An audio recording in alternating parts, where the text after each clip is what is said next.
The auction house on Vendor 7 was a miserable place. It smelled like sweat, fear, and too many different species crammed into one dirty building. Outside, the twin suns beat down on the dusty frontier town, but inside, it was all shadows and harsh artificial lights that made everything look worse than it already was. Dragons stood in a long line on the raised platform. Each one was chained, their magnificent wings bound tight against their bodies. Some were huge, their scales gleaming red or gold even under the ugly lights. Those were the ones the rich collectors wanted. The ones that would sell for thousands of credits. Maybe more. Ruby wasn't one of those. She stood near the end of the line, trying to make herself as small as possible. Her copper scales, which should have shined like new pennies, looked dull and lifeless. Nobody had bothered to wash her in weeks. Why waste the water on a dragon that wouldn't sell anyway? The auctioneer was a Vertelian, all business and no heart. He had that fake cheerful voice that auction types always used, like he was selling something wonderful instead of living beings who understood every word he said. Next up, we have a female dragon aged 7 years. Copper scale variety, which is quite rare in some markets. He paused, glancing at his data pad. His voice changed, got flatter. 3 failed breeding cycles. Declared infertile by certified breeders. No egg production capability. Ruby felt those words like physical blows. Failed. Infertile. No capability. That's all she was now. All she'd ever be. Let's start the bidding at 200 credits. Do I hear 200? The crowd of buyers barely looked up. A few glanced at her, then looked away. Ruby knew what they saw. A dragon who couldn't do the one thing dragons were supposed to do. In the breeding facilities they'd made it very clear. No eggs meant no value. Simple as that. Come on now, folks. She's still young, still strong. Good for labor at least. How about 150 credits? Nothing. The silence was crushing. Ruby stared at the floor, at her own clawed feet in shackles. She'd known this was coming. When the breeding facility sold her off, she'd known. But knowing didn't make it hurt less. Then came the voice from the back. Cold and businesslike. 50 credits. Slaughter weight. Ruby's heart dropped into her stomach. She knew what that meant.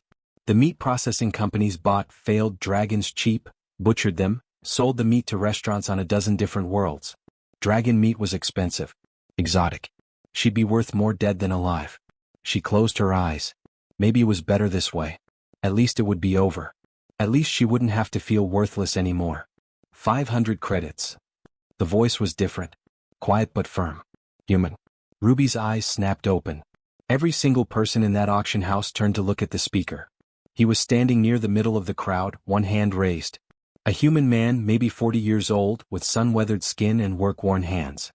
His clothes were the kind farmers wore, practical and patched in places. His boots had mud caked on them like he'd walked straight from the fields. And on either side of him, gripping his jacket like lifelines, were 2 human children. Twins by the look of them, maybe 8 years old. A girl with her hair in braids and a boy with curious eyes. The auctioneer actually laughed. It wasn't a nice laugh. Sir, I don't think you understand. This dragon is infertile. She can't lay eggs. Can't be bred. She's got no value for reproduction at all. You're offering 500 credits for her. I heard you the first time, the human said. His voice was still quiet, but there was steel underneath it. 500 credits. That's my bid. The meat processor in the back made an annoyed sound and waved his hand dismissively. 50 credits wasn't worth arguing over, especially not with some stubborn human farmer who clearly didn't know what he was doing. The auctioneer shrugged. Idiots and their money, his expression said. Sold to the human gentleman. Come collect your purchase and complete the paperwork. Ruby couldn't move. Couldn't process what just happened. She watched as the human man walked up to the platform. Up close he looked tired. Really tired. Like he carried heavy weights every day and had for years. But when he looked at her, his eyes were kind. That was the word that came to her mind. Kind. Come on, he said gently, reaching for her shackles with the key the auctioneer had given him. The metal clicked open and fell away. Her wings, bound for so long, ached as they were finally released. Let's go home. Home. The word seemed strange. Impossible. Ruby didn't have a home. Hadn't had one in years. But she followed him anyway, too numb and confused to do anything else. The 2 children walked on either side of her, not scared at all. The little girl smiled up at her. The boy waved. Ruby didn't understand any of it. But as they stepped out of that miserable auction house into the dusty sunlight, she felt something she hadn't felt in 3 years. She felt hope. Just a tiny spark of it. but it was there. The barn was bigger than any space Ruby had ever been given in her life. Jack had spent 2 whole days clearing it out, hauling away old equipment and boxes of junk that had piled up over the years. He'd laid down thick bedding, the kind that was soft and actually clean. There were heating panels installed on the walls because the nights on Vendor 7 got cold, and dragons needed warmth to stay healthy. It was more comfort than Ruby had known in years. Maybe ever. But she didn't know what to do with it. She spent most of her time curled in the corner, making herself small. Old habits died hard. In the breeding facility, taking up too much space meant getting yelled at or worse. She ate the food Jack brought, but only after he left. She didn't want to seem ungrateful, but she also didn't know how to act around kindness. It felt like a trick, like any moment now the real reason would come out. Days passed like that. Jack would come in twice a day with food and fresh water. He'd talk to her in that quiet, steady voice. About the weather. About what he was planting in the south field. About how the twins were doing in school. He never asked her for anything. Never demanded she work or prove her worth. It made no sense. Finally, one evening when Jack brought dinner, Ruby couldn't hold the question in anymore. Why did you buy me? Jack paused, setting the tray down carefully. It had actual quality food on it. Fresh vegetables, protein that wasn't processed slop, even some fruit. The kind of meal that cost real money. Because you needed someone to, he said simply. Ruby shook her head, frustrated. But I'm worthless. I can't breed. I can't produce eggs. I can't do the one thing dragons are supposed to do. You wasted your money. You should have just... Stop. Jack's voice was firm but not angry. You're not worthless, Ruby. You're a person. A living, thinking person. Not a commodity. The words should have meant something. Should have helped. But they didn't. Ruby had heard the opposite too many times from too many voices. The breeders who'd examined her and shaken their heads. The facility managers who'd called her a dud. The other dragons who'd whispered that she was broken, defective, an embarrassment to their kind. You don't understand, she whispered. In dragon society, if you can't breed, you're nothing. That's just how it is. Jack sat down on an overturned bucket, not coming too close but close enough to talk properly. Well, this isn't dragon society. This is my farm. And here your family. Whether you believe it yet or not. Ruby wanted to believe him. God, she wanted to. But the weight of years pressed down on her and she couldn't. The twins tried in their own way. Amy, the little girl with braids, would sit outside the barn door in the evenings. She'd bring a book and read aloud. Adventure stories mostly about heroes and far-off planets. She had a nice voice, clear and expressive. Ruby pretended not to listen, but she heard every word. She'd never been read to before. Never even thought about stories as something meant for enjoyment instead of just information. Tyler was different. He'd come by after school with drawings he'd made. Clumsy crayon sketches on cheap paper. Ruby flying through stars. Ruby breathing fire at bad guys. Ruby with a cape like some kind of superhero. He'd hold them up to show her through the barn window, grinning with pride at his artwork. This one's you saving a spaceship, he'd explain. And this one's you at my birthday party. It's not till next month, but you gotta come, okay? Ruby never responded, but she memorized every crayon line. Late at night, when the barn was dark and quiet, she'd think about those drawings. About a version of herself that was a hero instead of a failure. 3 weeks after Ruby arrived, everything changed. It started with Tyler coughing at breakfast. By lunch he had a fever. By dinner he was barely conscious. Ruby heard the panic from the barn. Jack's voice, loud and scared in a way she'd never heard before. Amy crying. The sound of rapid footsteps. She moved to the barn door, peering out. Jack was carrying Tyler and the boy looked terrible. His skin was flushed bright red, sweat pouring down his face. His eyes were half closed and glassy. He needs cooling now, Jack was saying, his voice cracking with fear. He had wet cloths pressed to Tyler's forehead, but they weren't helping. Amy, get more water from the pump. What about the medical center? Amy asked, tears streaming down her face. 3 hours away and the truck won't start. I've been trying for 20 minutes. The damn engine's completely dead. Ruby knew what this was. Red fever. A local infection that hit humans hard on frontier worlds. It could kill within hours if the temperature wasn't controlled. And they had no way to get help in time. She made a decision. I can help. Both of them turned, startled. Ruby stood in the doorway, trembling but forcing herself to step forward. To be brave for the first time in years. Dragons, she said, her voice shaking. We have healing fire. It's not like regular fire. It doesn't burn. We can stabilize fevers, draw out infections. I can help him. Jack didn't hesitate for even a second. Please. Ruby moved quickly, curling her body around the small boy on the couch. Her scales began to glow with soft, warm light. Not the harsh orange of destructive fire, but something gentler. Golden. Healing. She breathed carefully, letting the controlled flames flow over Tyler's skin. They didn't burn. Instead, they pulled at the toxins, regulated his temperature, calmed the raging infection.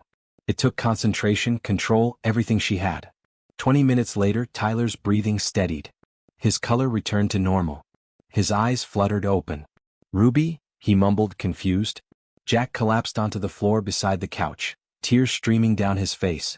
Not tears of sadness, but relief so profound it overwhelmed him. Thank you, he gasped. God, thank you. You saved him. You saved my son. Ruby stared at his genuine gratitude. At Amy hugging her leg, crying happy tears. At Tyler, alive and breathing normally because of her. For the first time in years, she felt something crack inside her chest. All those walls she'd built, all that certainty that she was worthless, broken, defective. Cracked. And light poured in. Maybe she could be more than her womb. Maybe she already was. 3 months changed everything. Ruby woke up one morning and realized she'd actually slept through the entire night. No nightmares about the breeding facility. No jerking awake in a panic. Just solid, peaceful sleep. That alone felt like a miracle. She started helping around the farm not because anyone asked but because she wanted to. The first time she tried, Jack had been struggling with an old plow, trying to break ground in a field that hadn't been worked in years. The machinery kept jamming and he was covered in sweat and frustration. Can I try? Ruby had asked nervously. Jack looked surprised but handed over the harness. Ruby pulled and the plow cut through the earth like butter. What would have taken Jack 2 weeks with his broken-down equipment took Ruby 3 hours. Her strength was incredible. She could pull loads that would have required expensive machinery Jack couldn't afford. Her fire breath cleared fields in minutes instead of days, burning away dead brush and weeds without damaging the soil. And her flight? That changed everything. She could survey the entire property in an hour, spot irrigation problems before they became disasters, check fences, see where crops were struggling. But the real change wasn't in the work. It was in everything else. Amy taught her card games on rainy afternoons. They'd sit at the kitchen table, and Ruby would hold the cards carefully in her claws while Amy explained the rules for the 5th time because Ruby kept forgetting. No, you can't play that card yet, Amy would laugh. You have to wait until someone plays a 7. This game makes no sense, Ruby would grumble, but she was smiling. Tyler showed her how to skip stones across the pond behind the farmhouse. It took Ruby forever to get the angle right with her claws, but when she finally made a stone skip 4 times, Tyler cheered like she'd won a championship. Jack included her in everything. Every decision about the farm, he asked her opinion. Ruby, what do you think about the north field? Should we plant grain or try vegetables? Ruby, can you help Amy with her math homework? You're better at it than me and I've got to fix the fence before dark. Ruby, it's movie night. We're voting on what to watch. Tyler wants the space adventure, Amy wants the comedy. I'm good with anything. You're the tiebreaker. She wasn't a tool. She wasn't property. She was family. Ruby started to understand what that meant. It meant Tyler saving half his dessert for her because he knew she liked sweet things. It meant Amy braiding little decorations into Ruby's scales because everyone should look pretty sometimes. It meant Jack teaching her how to drive the truck, even though she kept stalling the engine and they both ended up laughing so hard they had to stop. The farm started to thrive in ways it hadn't in years. Jack's clever human engineering combined with Ruby's natural abilities created something special. They built an irrigation system that used Ruby's heat to purify water. They designed a greenhouse that used her controlled fire for heating instead of expensive power. They figured out crop rotations that took advantage of her ability to enrich soil. Word spread. Other farmers started dropping by, curious about the setup. News articles mentioned the human farmer who treats his dragon like family. Most people thought it was heartwarming. Some thought Jack was crazy. The Draconic Imperium thought it was illegal. Ruby was out in the field one afternoon, helping Tyler collect soil samples for a school project, when the shadow passed overhead. She looked up and her blood went cold. A massive silver dragon descended, landing in the yard with the kind of precision that came from military training. He was huge, easily twice Ruby's size, his scales polished and perfect. Official Imperium markings covered his wings. Jack came out of the house, wiping his hands on a towel. Amy stood in the doorway worried. I am Talon, representative of the Draconic Imperium, the silver dragon announced. His voice carried authority that expected obedience. I'm here to retrieve the dragon called Ruby. Ruby felt her stomach drop. Tyler grabbed her foreleg, scared. Jack stepped forward, putting himself between Talon and Ruby. She's not going anywhere. Talon's eyes narrowed. This isn't a negotiation, human. Ruby is infertile. Under Imperium law, she must report to a facility where she can serve her species in appropriate capacities. Living as a... He glanced around the farm with distaste. As a pet to humans is degrading to dragon kind. I'm not a pet, Ruby said. Her voice was stronger than it had ever been, and she stepped forward to stand beside Jack. I'm family. You're confused, Talon said coldly. Humans have corrupted your understanding of dragon dignity. You've forgotten your place, your culture, your duty to your own species. This is exactly why the Imperium must intervene. You're an embarrassment. That word hit hard. Embarrassment. She'd heard it before back at the breeding facility, but this time it didn't break her. Because Tyler was still holding her leg. Because Amy had come to stand on her other side. Because Jack was looking at Talon like the dragon was the one who should be embarrassed. Ruby's not confused, Jack said quietly. She's just finally being treated like a person instead of breeding stock. Talon pulled out a data pad, his expression cold and bureaucratic. I have official documents here. Legal codes, diplomatic treaties, Imperium regulations. This situation violates at least 7 different laws regarding dragon welfare and dignity. You have no legal standing to keep her. Jack met his gaze without flinching. The tired farmer who'd spent his last credits at an auction was gone. This was a father protecting his family. Then I guess we'll see you in court. Talon looked genuinely surprised. Humans didn't usually challenge the Imperium. They were too small, too poor, too powerless. But this human wasn't backing down. And standing beside him, Ruby wasn't backing down either. The silver dragon's expression hardened. So be it. You'll regret this. He launched into the air, leaving them standing in the yard. Ruby was shaking, but not from fear. From anger. From determination. She'd finally found a home, a family, a life that made her feel like she mattered. She wasn't giving it up. Not for the Imperium. Not for anyone. The courtroom on Central Station was unlike anything Ruby had ever seen. It was enormous, designed to accommodate species of all sizes. The ceiling stretched up so high it seemed to disappear. Hundreds of seats were packed with beings from across the galaxy. News crews had cameras pointed at the central platform. Holographic displays floated in the air, translating everything into dozens of languages simultaneously. Ruby felt small even though she was a dragon. This wasn't her world. This was politics and power and law she barely understood. The case was officially called Draconic Imperium versus Hayes, but everyone knew what it really was. It was about whether dragons were property or people. Whether culture trumped individual choice. Whether a farmer and his kids could stand up to an empire. Jack sat at the defendant's table in his only good shirt, looking terribly out of place. Amy and Tyler were beside him, dressed up and nervous. Ruby was technically the subject of the case, but she felt more like evidence than a participant. Talon stood at the prosecution table, flanked by 3 Imperium lawyers. He looked powerful and confident, every scale gleaming under the courtroom lights. The judge was a Kelton, a species known for fairness and neutrality. She had 4 eyes and blue-gray skin, and she looked at everyone with the same measured expression. Her name was Judge Mirren, and she'd presided over some of the biggest cases in galactic history. We will hear the Imperium's case first, she announced.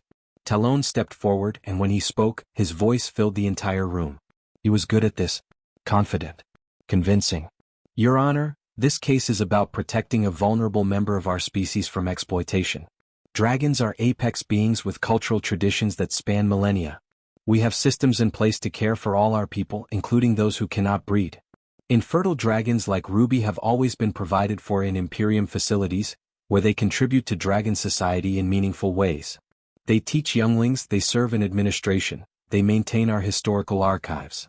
He pulled up holographic images. Ruby working in the field. Ruby pulling equipment. Ruby flying over the farm. This human purchased her at an auction like she was livestock. Look at these images. He keeps her as a laborer, working his farm, performing manual tasks. We're not here to punish Mr. Hayes.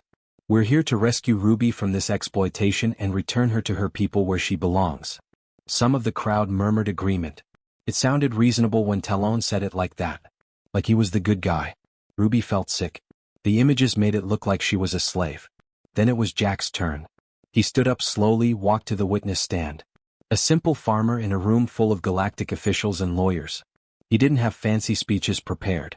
Didn't have holographic evidence. Just his words. You want to know what exploitation looks like? Jack's voice was quiet at first, but it grew stronger. It's breeding facilities that told Ruby she was worthless because her body didn't perform on demand. It's a culture that defines a person's entire worth by whether they can reproduce. It's being shackled and sold at auction because you're considered defective. He looked directly at Talon. I didn't buy Ruby to use her. I bought her because everyone else saw defective merchandise, and I saw a person who deserved a chance at life. Yes, she helps on the farm. So do my kids. So do I. That's called family. That's called living together and supporting each other. Jack's voice cracked a little. The Imperium wants to talk about exploitation? They were going to let her be butchered for meat. 50 credits. That's what she was worth to Dragon Society. 50 credits of meat. The courtroom got very quiet. We didn't rescue Ruby. She rescued us. She saved my son's life. She brought joy back to a home that had been sad for too long. She's not our servant. She's our daughter. When Amy took the stand, she looked tiny in the big chair. But her voice was clear and strong.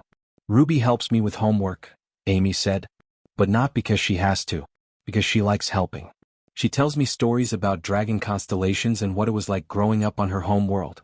She makes Tyler laugh when he's sad. She watches movies with us and always argues that the villain should win. Amy smiled at that memory. That's not a slave. That's my sister. That's family. Tyler went next. He was nervous, fidgeting with his hands, but he looked right at the judge. Ruby saved my life when I had red fever, he said simply. Nobody made her do it. She didn't have to. She chose to help me because she cared. That's what family does.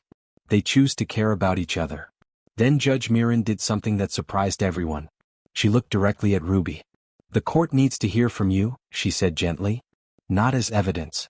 Not as property. As the person this case is actually about. Ruby, what do you want? Ruby stood. Every eye in that packed courtroom was on her. News cameras broadcasting to 100 worlds. The entire Imperium watching. Thousands of beings waiting to hear what she'd say. Once she couldn't speak above a whisper. Once she believed she was worthless. Not anymore. For 6 years I was told I was broken, Ruby said, her voice steady. Defective. That my only value was eggs I couldn't produce. I believed it. I hated myself. I wanted to die. She saw Jack watching her, Amy and Tyler holding hands. Then a human farmer spent money he didn't have to save me from slaughter. He gave me a home. His children loved me before I'd earned it, before I'd proven any value at all. They gave me something the Imperium never did in all my years of service. They gave me the right to be enough, exactly as I am. Ruby's voice grew stronger, more passionate. I choose them.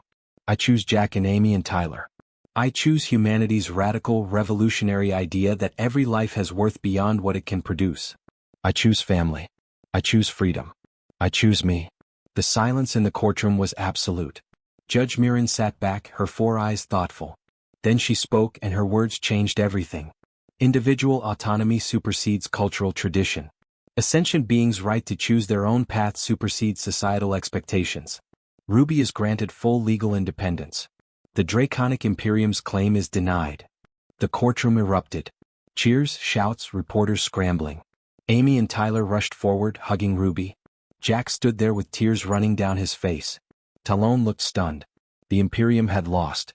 And Ruby? Ruby felt free for the first time in her life. 5 years later, Ruby stood in what used to be a barn. Calling it a barn now seemed wrong, almost insulting. It had grown into something much bigger, much more important. 3 new buildings had been added, connected by covered walkways. Solar panels covered the roofs. There were comfortable sleeping areas, a communal space with a big screen for movies, even a medical bay. It was a sanctuary. A real one. 12 dragons lived there now. Each one had been labeled defective by the Imperium. Too old to work. Disabled in ways that made them worthless. Infertile like Ruby. Or just different enough that Dragon Society had no place for them. Jack's small struggling farm had transformed into something greater. A haven where worth wasn't measured by function or productivity. Where beings could just exist and be valued for it. Ruby, a voice called from across the yard. She turned to see Tyler jogging toward her. He was 17 now, tall and lean, studying xenobiology at the university in the city. He was home for summer break and Ruby had never been happier to see him. He'd grown up so much but he still had that same kind smile. The new arrival is really scared, Tyler said, slightly out of breath. She won't come out of the corner. I tried talking to her but I think she needs you. Ruby nodded and headed to the east building. They'd just brought in a young dragon yesterday, barely 5 years old. Green scales that should have been vibrant but looked dull from stress. And a wing that had been twisted since birth, never formed quite right. The young dragon was curled tight in the corner, trying to make herself invisible. Hey, Ruby said softly, settling down nearby but not too close. I'm Ruby. This is my home. Our home now if you want it to be. The green dragon looked up with frightened eyes. I can't fly right, she whispered. My wing doesn't work properly. I'm broken. They said I was broken. Ruby felt that familiar ache in her chest. She'd heard those words before, had said them about herself. No, Ruby said gently. You're not broken. Let me tell you about the humans who taught me what broken really means. And how it's never what we think it is. She started talking, telling her story. About the auction. About Jack spending money he didn't have. About learning that worth wasn't about what you could do but about who you were. The young dragon listened and slowly, very slowly, started to uncurl. Amy appeared in the doorway carrying a tray with tea. She was 19 now, studying interspecies law at the same university Tyler attended. She'd grown into a smart, fierce young woman who fought for the rights of beings across the galaxy. But she still made time to come home and bring Ruby tea, a human custom Ruby had grown to love over the years. How's she doing? Amy asked quietly. Better, Ruby said. Give her time. Amy sat down and poured 3 cups of tea. The young dragon watched with confusion as Amy offered her one. You drink tea? She asked. Everyone drinks tea here, Amy said with a smile. It's what we do when we want to talk. Or when we don't want to talk. Or when we just want to sit together. The Imperium is fighting 3 more cases this month, Amy continued, updating Ruby on the legal battles. But we're winning. Dragon after dragon is choosing independence. The precedent we set is spreading. It's slow but it's happening. Jack appeared in the doorway and Ruby felt that familiar warmth seeing him. He was older now, gray touching his temples and lines deeper around his eyes. But his smile was the same. Warm and genuine and full of love. He came over and sat beside Ruby, reaching up to scratch behind her horns. Her favorite spot. She'd never told him it was her favorite, but somehow he'd figured it out years ago. Good day? He asked. Ruby looked around. At the young dragon who was cautiously sipping tea. At Tyler excitedly explaining something about his university classes. At Amy reviewing legal documents on her data pad. At the other dragons starting to gather for the evening meal. The best kind, Ruby replied. Normal. That evening they all gathered for dinner. It had become a tradition, something they did every single night when everyone was home. 12 dragons and 2 humans crowded around a table that Jack had built specifically to fit everyone. They'd had to extend it 3 times. They laughed over food. Argued about which movie to watch later. Made plans for tomorrow's work. Shared stories about their day. Ruby looked around at this impossible family. Dragons of every color and size. Some old, some young. Some with visible disabilities, others with invisible scars. All of them had been called defective at some point. Worthless. Broken. But here they were just themselves. And that was enough. The Imperium had called her defective. The galaxy had called her worthless. Breeding facilities had told her she had no value. But humanity had called her daughter. Jack had looked at a dragon being sold for meat and seen a person worth saving. Amy and Tyler had loved her before she'd earned it. They'd given her the most radical, revolutionary gift. The belief that she mattered simply because she existed. And now Ruby got to pass that gift forward, to every dragon who came here believing they were broken. Hey Ruby, Tyler said, grinning as he cleared plates. Your turn to pick the movie tonight. Ruby smiled, her copper scales shimmering in the warm light of the dining room. Something with a happy ending. Jack laughed softly, his hand still resting on her scales. They all have happy endings now. And he was right. Every dragon here had a happy ending. Not because their circumstances were perfect. Not because the galaxy had suddenly decided they had value. But because they'd found a place where they were loved exactly as they were. That was humanity's true gift to the galaxy. Not technology or weapons or political power. But the simple, revolutionary idea that every being deserves compassion. That worth isn't earned, it's inherent. That family isn't about biology, it's about choice. And on a small farm on Vendor 7, that idea had taken root and grown into something beautiful.